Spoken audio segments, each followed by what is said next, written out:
और ये बेसिकली एक संस्कृत एक्सप्रेशन है जिसका मतलब है कृष्णा की फतह हो। ठीक है जी, हमारा एक इंडियन जो है वो वहाँ पे। और बड़ी इंपॉर्टेंट बात है सर जी, देखें एफबीआई को हेड करना, बीइंग इंडियन अमेरिकन, बड़ी बात है, बहुत बड़ी बात है। एफबीआई चीफ काश पटेल जो हैं वो अभी कांग्रेस के अंदर अपनी वो जैसे कहते हैं ना सामने पेश हैं और वो अपनी बातें बता रहे हैं, कर रहे हैं कि जनाब मैं क्या करूँगा, क्या होगा। लेकिन उन्होंने जब बात शुरू की तो बात बड़ी इंटरेस्टिंग की। उन्होंने सबसे पहले तो अपने वालिद और वालिदा को इंट्रोड्यूस कराया, फिर उन्होंने अपनी सिस्टर को इंट्रोड्यूस कराया। भारत या मोदी साहब की नज़र ही 2036 के ओलंपिक्स पर नहीं है, बल्कि दुनिया के बड़े-बड़े कंट्रीज़ ऐसे हैं कि जो ये ओलंपिक्स करवाना चाहते हैं। जिसमें कौन-कौन है? जिसमें भारत को मुकाबला करना पड़ेगा इस बिडिंग को जीतने के लिए सऊदी अरेबिया का, साउथ कोरिया का, इंडोनेशिया का, चिले का और कतर का, टर्की का। ये कुछ कंट्रीज़ ऐसी हैं कि जिनका कंपटीशन होगा बिडिंग के लिए। तो देखिए इसमें से कुछ जो कंट्रीज़ हैं उनको तो भारत ने वैसे ही कंधे पे हाथ रखना है, तो उन्होंने बैठ जाना, उन्होंने कहना बैठ जाइए आप आराम से, आप नेक्स्ट टाइम कर लीजिएगा। इसमें हमारे कुछ मुल्क के जो लोग हैं उनको भी थोड़ा सा समझना चाहिए और थोड़ा सा बेहतरी अपना करना, मतलब अपने जो भी बेहतर करना चाहिए, उनके वगैरह बेहतर करनी चाहिए, क्योंकि टूरिज्म ज़्यादा आते हैं ना पाकिस्तान, तो फिर उनके लिए ये होता है कि सिक्योरिटी होनी चाहिए, उनको प्रोवाइड करनी चाहिए, क्योंकि पाकिस्तान में तो सबको ही पता है दहशतगर्दी बहुत ज़्यादा होती है। क्यों होती है?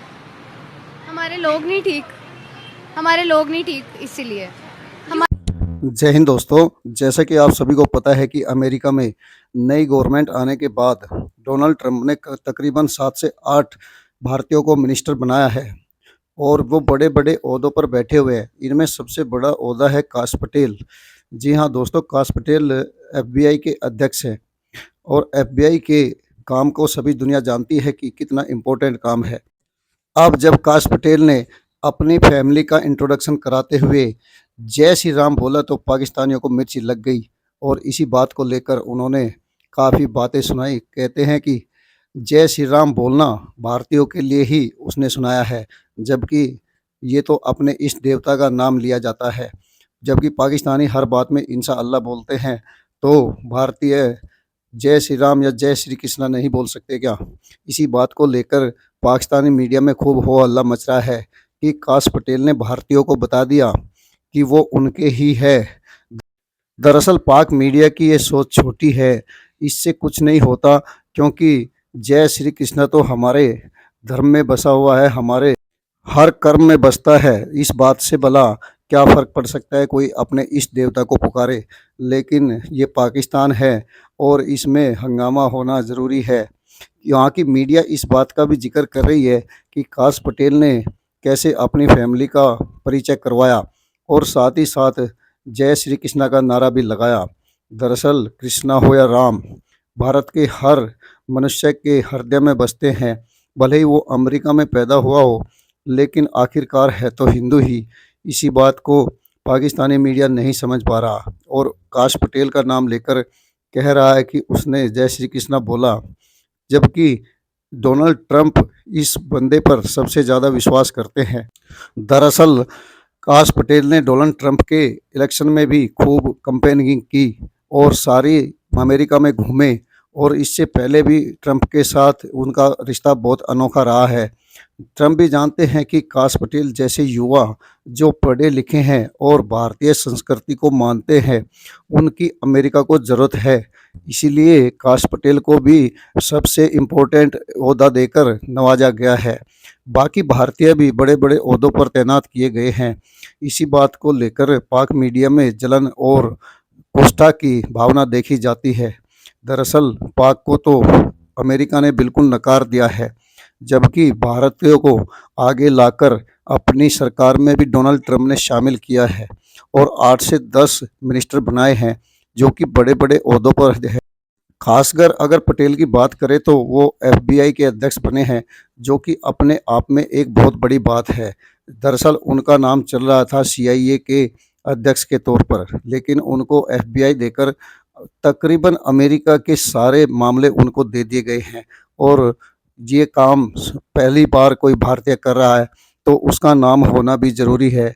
दरअसल काश पटेल वो आदमी है जो अमेरिका के लिए जीता है और अमेरिका के लिए मरता है। हाँ, उसके इष्ट देवता श्री कृष्ण हो सकते हैं, लेकिन पाकिस्तानियों को इस बारे में कुछ पता भी नहीं है कि भारतीय कैसे काम करते हैं। भारतीय चाहे अमेरिका के हो या कहीं के भी, पहले उसी देश के लिए काम करते हैं, फिर अपने देश को देखते हैं। जबकि पाकिस्तानी का दूसरा ही तरीका है, वो कहीं भी रहे, सिर्फ पाकिस्तान को ही पैसे भेजने के चक्कर में पड़े रहते हैं।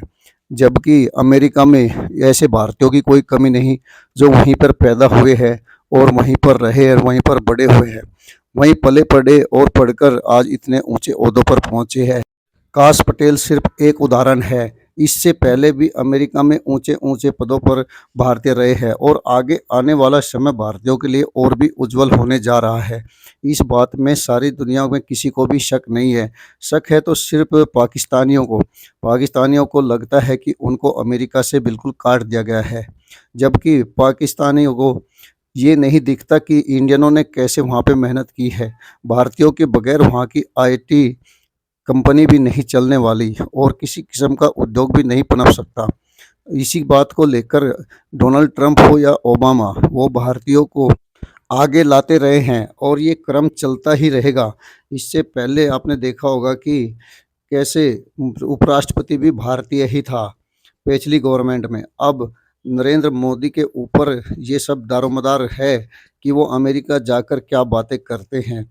दरअसल भारत ओलंपिक की मेज़बानी चाहता है और अगले ओलंपिक से आगे वाला ओलंपिक मोदी अपने देश में कराना चाहते हैं। दरअसल उस टाइम तो नरेंद्र मोदी रहेंगे या नहीं रहेंगे, लेकिन उन्होंने ये चीज़ लाकर ये सिद्ध कर दिया कि भारत को क्या सोचना है और क्या करना है। अब ये देखना है कि कौन देश उसमें टांग अड़ाता है, लेकिन नरेंद्र मोदी की राजनीति के सामने सभी फेल होंगे, ये निश्चित है। और अगले से अगला ओलंपिक भारत में होगा, ये भी निश्चित है, क्योंकि नरेंद्र मोदी काम के इतने पक्के हैं कि जिस काम के पीछे लगते हैं वो काम करके ही छोड़ते हैं। अब उनका सपना है कि भारत में ओलंपिक हो और ओलंपिक को सारी दुनिया जानती है कि ओलंपिक जिस देश में होते हैं उस देश का कैसे नाम होता है और कैसे वहाँ से बातें चलती है। दरअसल इसी बात को लेकर पाक मीडिया भी हैरान है कि नरेंद्र मोदी की राजनीति या कूटनीति कैसे कामयाब होती है। इतनी कामयाब कूटनीति किसी के बस की नहीं होती। दरअसल भारत एक विकासशील देश है, लेकिन इसको 1947 तक विकसित राष्ट्र बनाने का सपना भी नरेंद्र मोदी ने ही देखा है और उससे पहले भारत में ओलंपिक होने भी ज़रूरी है। दूसरी ओर पाक मीडिया या पाक जनता अपने प्राइम मिनिस्टर के पीछे पड़ी है। दरअसल पाक में सारी जो जलालत फैली हुई है उसका जिम्मेदार यहाँ का प्रधानमंत्री ही है। इस बात को कोई संदेह नहीं कर सकता कि पाक के प्रधानमंत्री खुद एक खुद भी परवाह नहीं करते किसी कानून की और अपना सिक्का चलाते हैं, सिर्फ अपना भरते हैं और अब जनता को नहीं देखते। इस बात को लेकर सारी दुनिया भी हैरान है और पाकिस्तान तो खासकर अपनी सरकार के खिलाफ प्रोपेगेंडा करने में आगे निकल गए हैं। आगे आप वीडियो देखें और वीडियो को लाइक ज़रूर करें। धन्यवाद। और उसके बाद जो उन्होंने सबसे पहली बात की, जिसको इस वक्त मीडिया बहुत ज़्यादा वैल्यू दे रहा है, वो है कि उन्होंने the moment he introduce the family, उनको उसने कहा जय श्री कृष्णा। सारी बात है, ये इंडिया के अंदर तो इसकी बहुत बात है कि जी उन्होंने जय श्री कृष्णा कहा, ठीक है। और इसका मतलब ये है कि भाई section of Indians are thinking कि भाई हमने फतह कर लिया है अमेरिका को। मैं आपको मज़े की बात बताऊं, ये कोई आसान चीज़ नहीं है। एंड देन फिर आप जय श्री कृष्णा वहाँ पे कहें जी हिंदुइज्म के अंदर। और ये बहुत सारे लोग जो हैं वो कहते हैं। और इसमें इस एक्सप्रेशन के अंदर जो विक्ट्री टू कृष्णा की जो बात की जाती है, इसके ऊपर मूवीज़ बनी हुई हैं। ये एक ज़ाहिर बात है, एक हर बहुत सारे लोग ये लफ्ज़ कहते हैं और इसके ऊपर बात करते हैं। इसके साथ-साथ काश पटेल जो है, जो उसने बुक लिखी थी, आपको याद होगा, उस बुक के अंदर वो कह रहा है कि इन्वेस्टिगेट करें कि एक तो वो ज़ाहिर बात है, वो कहता है कि मैंने इसको यू नो म्यूज़ियम में फेंक देना एफबीआई को, ठीक है। दूसरा वो कहता है कि जिन लोगों ने एक कैंपेन चलाई थी और इनको वो आपको पता है गवर्नमेंट गैंगस्टर्स कहता है एफबीआई जी। इसीलिए तो ट्रम्प को ये पसंद है कि ये ज़रा डड है, लाइन सख्त लेता है, ये लाइन सख्त लेता है। अब इंडिया बीइंग एन इंडियन, काश पटेल इंडियन अमेरिकन, वो कहता है कि मैं तो बड़ी मुझे तो सारी बात है, अमेरिका में पैदा हुआ, न्यूयॉर्क के अंदर, और उसने बताया सारा कि मेरी जो जब यह सारा मूव उन्होंने किया, तो वो अपनी स्टोरी सुनाते हुए वो परेशान नहीं होता, वो बड़ा कॉन्फिडेंट था, वो बहुत ज़्यादा कॉन्फिडेंट था फ्रैंकली स्पीकिंग। ये लें कितने कितने बिलियन चाहिए, ये लें जी, ये इतने बिलियन आप अपने इधर लगा लें, आपका कर्जा है वगैरह वगैरह।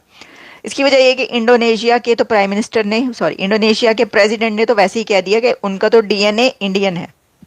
तो डीएनए जिसका इंडियन होगा तो वो तो प्राइम मिनिस्टर मोदी के कहने पे वैसे ही बैठे होंगे ना, ठीक है सर आप करवाएं या हम करवाएं, बात तो एक ही है, डीएनए तो वहीं का है, इंडिया करवाएगा तो मैं ही करवा रहा हूँ। तो इंडोनेशिया तो समझ लें आप वैसे ही निकल गया। उसके बाद टर्की को भी उन्होंने एक दो दबके में, टर्की ने भी पीछे हट जाना। इसके ऊपर जो पैसा है वो भी इतना है कि टर्की मेरा नहीं ख्याल कि इसके ऊपर जो है वो ज़्यादा देर ठहर सकेगा, क्योंकि जो पेरिस में अभी ओलंपिक्स हुए हैं उसके ऊपर $9 बिलियन लगा है। भारतीय वजीर आजम नरेंद्र मोदी साहब ने अपनी एक स्पीच में डिटेल में ये बात की है कि 2036 के ओलंपिक्स भारत ही करवाएगा। तो देखिए, उस वक्त हुकूमत तो गवर्नमेंट नरेंद्र मोदी की नहीं होगी, लेकिन नरेंद्र मोदी एक ऐसा वजीर आजम, एक ऐसा प्रधानमंत्री, एक ऐसा प्राइम मिनिस्टर है जो अपने लिए नहीं बल्कि वो मुल्क के मुस्तकबिल, फ्यूचर के लिए सोचता है। वरना 2036 में मोदी साहब को ओलंपिक्स कराने का पर्सनली तो कोई फ़ायदा नहीं ना। उस वक्त वो तो प्राइम मिनिस्टर नहीं होंगे कि वो सब कुछ देख रहे होंगे और डिग्निटरी से मिल रहे होंगे, या जिस तरह अब जो भी इवेंट बड़ा होता है इंडिया में तो उसमें उनके प्राइम मिनिस्टर ही आगे आगे होते हैं। 2036 में ऐसा नहीं होगा, लेकिन फिर भी उन्होंने बहुत जोर दिया है और बहुत स्ट्रेस दिया इस बात पर कि 2036 के ओलंपिक्स इंडिया ही करवाना चाहता है। क्यों करवाना चाहता है उन्होंने ये भी बताया है, जिससे ये पता चलता है कि जो एक इंटरनेशनल लीडर बनता है, बड़ा लीडर वही बनता है जो अपनी ज़ात से ऊपर होकर सोचता है और करता है। इससे ये पता चलता है। यूनियन नहीं है ना आपस में, पाकिस्तान में ज़्यादा यूनियन नहीं है। यूनियन होती है तो फिर यूनिटी नहीं है। हाँ हाँ जी, इसीलिए बस हमारे थोड़े से लोगों को ख्याल करना चाहिए, थोड़ा सा उनको समझना चाहिए और मिलकर चलना चाहिए। ऐसे दहशतगर्दी और ये एक्चुअली हमारे मुल्क में गुर्बत बहुत ज़्यादा है जिसकी वजह से लोग करते हैं। इस वजह से भी तो मुल्क की हालात भी ठीक हो तो गुर्बत कम हो और दहशतगर्दी वगैरह भी फिर नहीं होगी। किन किन इलाकों में स्पेसिफिकली अफ़गानिस्तान कंट्री जो है उसका ही नाम आता है ज़्यादा इन मामलात में। जो तालिबान है वो ही लाइक इस तरह के सारे काम करते हैं। तो बाकी टीटीपी जी, और मुझे तो बस इसका ही आइडिया है, उसके अलावा तो और किसी को नहीं पता। Thank you. मैं ये कहूँगी कि हमारे लोगों को थोड़ा एहसास करना चाहिए और उनको इन हरकतों से बाज आना चाहिए। जाहिर सी बात है हमारे मुल्क में गुर्बत ज़्यादा है और इस वजह से वो लोग ये ऐसी चीज़ें करते हैं, लेकिन देखें उनको कोई और काम करना चाहिए। बट इस तरह से दहशतगर्दी और ये वो टेररिज्म जो है वो हर कंट्री में होती है, लेकिन ये लोग पाकिस्तान को इसलिए करते हैं। पाकिस्तान जो है वो एक डेवलपिंग कंट्री है और इतनी अच्छी तरीके से अभी तक वो नहीं अपने पैरों पे खड़ा हुआ और पाकिस्तान को एड की ज़रूरत पड़ती रहती है। तो पाकिस्तान से सबको मसला क्यों? एक बहुत बड़ी इकोनॉमिकल सुपर पावर है जिसको अभी दबाया जा रहा है, इसलिए पाकिस्तान की ही मैं बात कर रही हूँ। पाकिस्तान एक इकोनॉमिकल सुपर पावर है। टू बी ऑनेस्ट, अगर हम फैक्ट्स पर बात करें तो मैं बात कर रही हूँ इकोनॉमिकल सुपर पावर बन सकती है इस चीज़ को, इसके पोटेंशियल को बिगाड़ने वाले हम ही हैं, ये भी बात है। इस पोटेंशियल को बिगाड़ने वाले हमारे पॉलिटिशियंस ही हैं। पहले पाकिस्तान में जो लोग अमन व अमान नहीं चाहते वो ही इस कंसेप्ट को ज़्यादा फैलाते होंगे, और मेरा नहीं ख्याल कि पाकिस्तान में इतनी दहशतगर्दी होती है जितनी वो बढ़ा चढ़ा के हमें दिखाया जाता है। और इसके अलावा मैं ये कह सकती हूँ कि हमारे मुल्क में रोज़गार कम है, रोज़गार के जो है ना ज़राए बहुत कम है, उसकी वजह से दहशतगर्दी होती होगी। यहाँ पे फैसिलिटीज़ लोगों के लिए बहुत कम है, पॉपुलेशन हमारी ज़्यादा है लेकिन हमारे पास जो रिसोर्सेज हैं वो बहुत कम है, जिसकी वजह से ये सब होता होगा।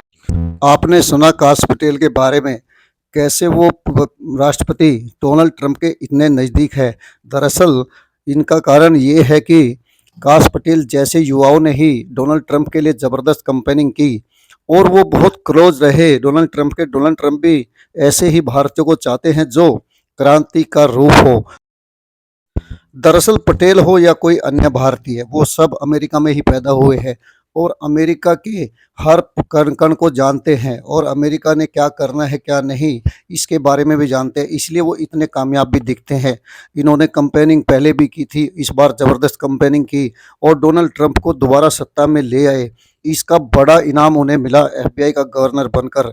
अब इस बात को भले ही पाकिस्तानी पचा पाए या ना पचा पाए या कोई अन्य ना पचा पाए, लेकिन डोनाल्ड ट्रंप के लिए काश पटेल जैसे युवा भारतीय एक काफ़ी बड़ी बात है और उनके लिए जो इन्होंने किया वो भी बहुत बड़ी बात है। डोनाल्ड ट्रंप एक व्यवसायी है, पेशे से व्यवसायी होने के कारण वो बंदों को पहचानते हैं और समझते हैं कि किसको क्या बनाना है। दरअसल काश पटेल का नाम तो पहले भी चल रहा था कि वो कोई बड़े ओहदे पर ही लगेंगे और FBI का गवर्नर लगकर उन्होंने ज़बरदस्त काम किया है। ऐसे में डोनाल्ड ट्रंप ने भी उनको भरपूर इनाम दिया है और बताया है कि कैसे भारतीयों ने उनके लिए कैंपेनिंग की है। दरअसल ये भारतीय वो हैं जो पैदा अमेरिका में हुए, पढ़े लिखे वहीं, और अमेरिका में तकरीबन रस बस चुके हैं। अब इनको लेकिन अपने धार्मिक चीज़ें नहीं छोड़ते। जय कृष्णा का नारा तो एक आम बात है जो हमारे घरों में और गांव में आम तौर पर लगाया जाता है। इस बात में पाकिस्तानी मीडिया को कोई दिक्कत नहीं होनी चाहिए क्योंकि पाकिस्तानी सारे अल्लाह का नाम लेकर ही काम शुरू करते हैं।